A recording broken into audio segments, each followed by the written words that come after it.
Hai teman-teman dan Ibu Vio, sekarang saya akan mempresentasikan tugas saya tentang sistem pernafasan dan sistem pencernaan. Yang pertama adalah sistem pernafasan. Nah teman-teman, inilah sistem pernafasan pada tubuh kita. Yang pertama ada rongga hidung, yang kedua faring, yang ketiga laring, yang keempat trakea, yang kelima bronkus, yang keenam bronkiolus, yang ketujuh alveolus.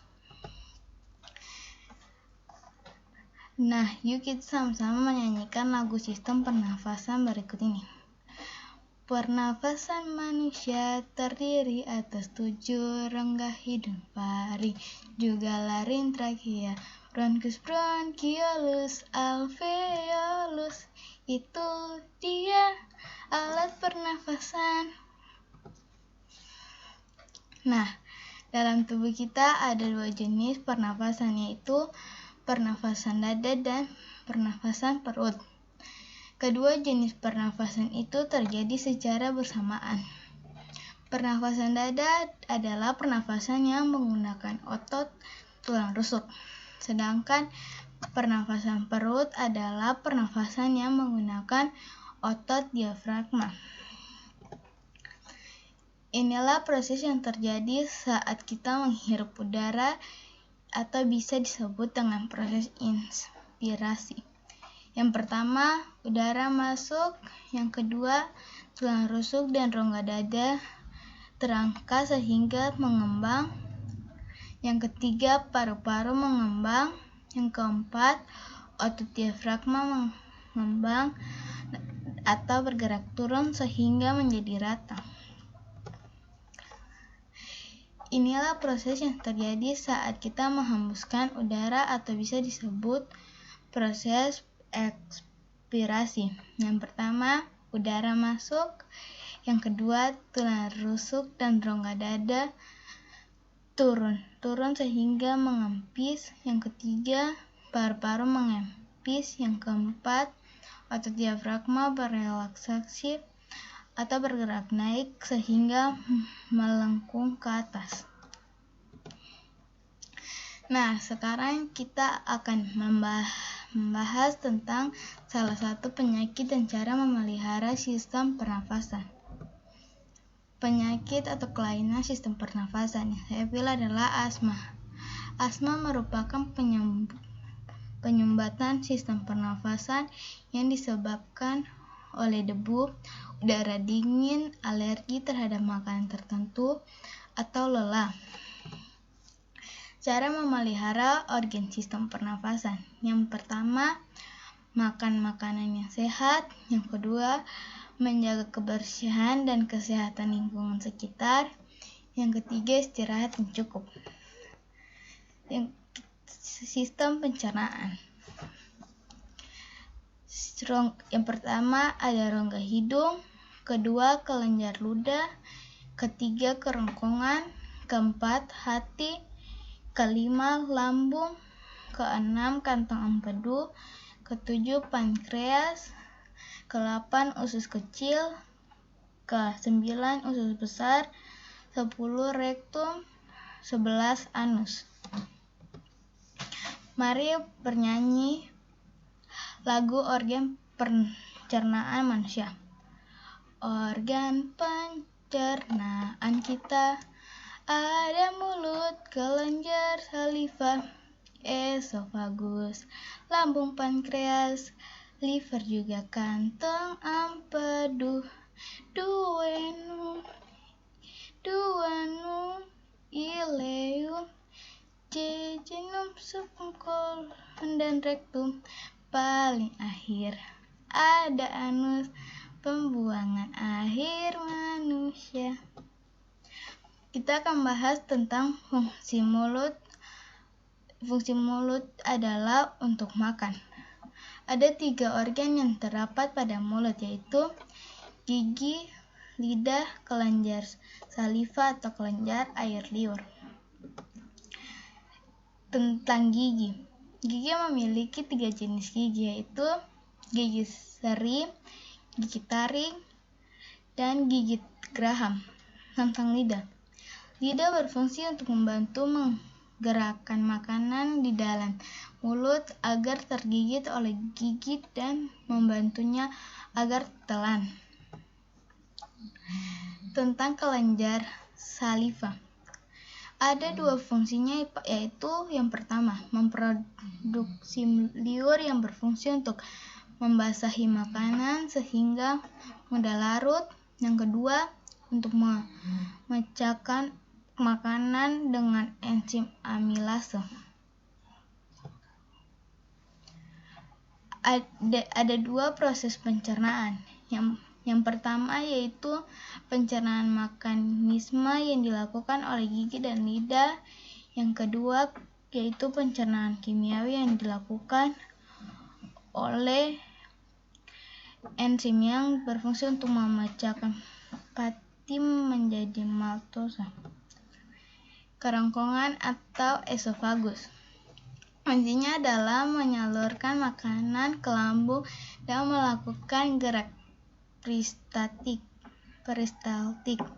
Gerak peristaltik adalah gerak dinding kerongkongan mendorong makanan masuk ke lambung.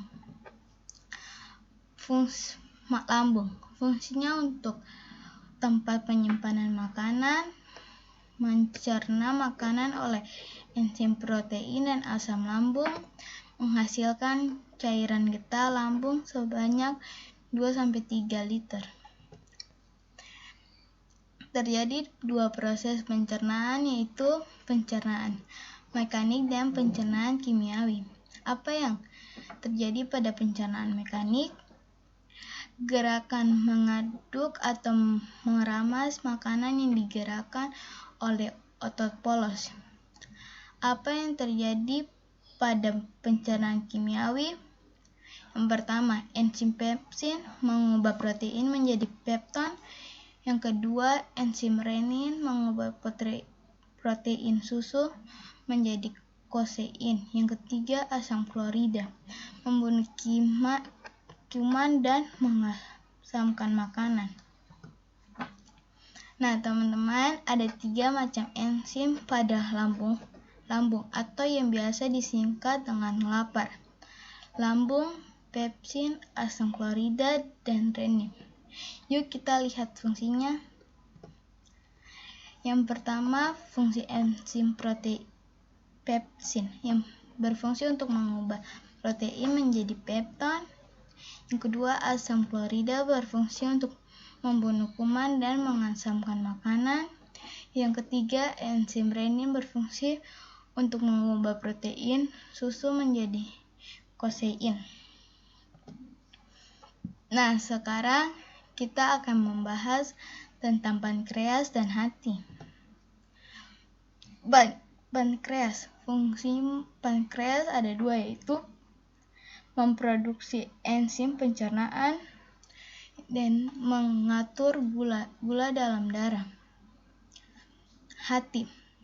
Nah, fungsi hati ada 3, yaitu menghasilkan cairan empedu, menetralkan racun, menghasilkan enzim lipase, atau memecahkan lemak menjadi asam lemak dan gliserol. Nah, masih semangat? Setelah ini kita akan bahas usus halus. Nah, inilah usus halus. Kita ada 3 bagian, yaitu duodenum, jejunum, dan ileum. Apa yang terjadi di usus 12 jari atau duodenum kita? Di organ ini terjadi pencernaan secara kimiawi oleh getah-getah pencernaan, yaitu getah empedu dan getah pankreas. Getah empedu dihasilkan di hati dan memiliki fungsi untuk membantu pencernaan. Nah, pada getah pankreas terjadi 3 enzim, yaitu yang disingkat dengan TRIA, tripsin, amilase, dan lipase. Enzim Tripsin berfungsi untuk menguraikan protein menjadi asam amino. Enzim amilase berfungsi untuk mengubah zat tepung menjadi glukosa, dan enzim lipase berfungsi untuk mengubah lemak menjadi asam lemak dan gliserol. Lalu apa yang terjadi dengan usus kosong atau jejunum kita? Inilah usus kosong kita atau yang disebut dengan jejunum. Lalu panjang usus kosong adalah kurang lebih 2,5 meter dan terjadi proses pencernaan secara kimiawi. Lalu, apa yang terjadi dengan usus penyerapan atau jejunum kita? Jadi teman-teman, di ileum merupakan tempat menyerap sari-sari makanan. Nah, sari-sari makanan yang diserap oleh pembuluh darah kita, teman-teman. Lalu darah membawa sari makanan ke seluruh tubuh. Akhirnya kita akan membahas usus besar. Apakah kalian siap? Nah, inilah usus besar kita. Fungsinya adalah untuk membasahi sisa-sisa makanan sehingga dibuang menjadi fases.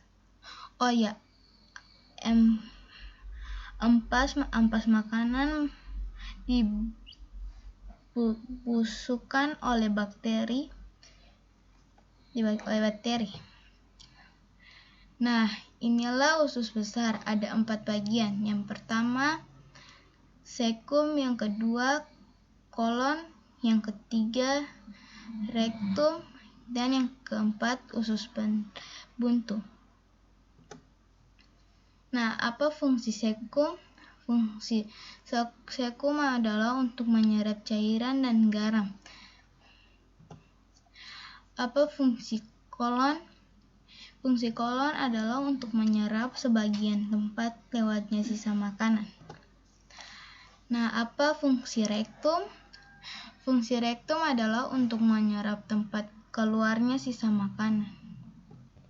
Sisa pencernaan. Oke, sekarang kita akan masuk pada organ terakhir, yaitu mengenai anus. Nah, ini adalah gambar anus. Fungsi anus adalah untuk mengeluarkan sisa pencernaan atau yang disebut dengan fase atau tinja. Nah, sekarang kita akan membahas tentang salah satu penyakit dan cara memelihara sistem pencernaan.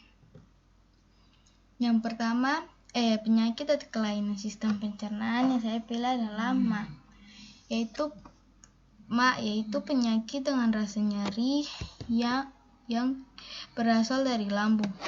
MA dapat disebabkan oleh luka di lapisan lambung dan infeksi bakteri.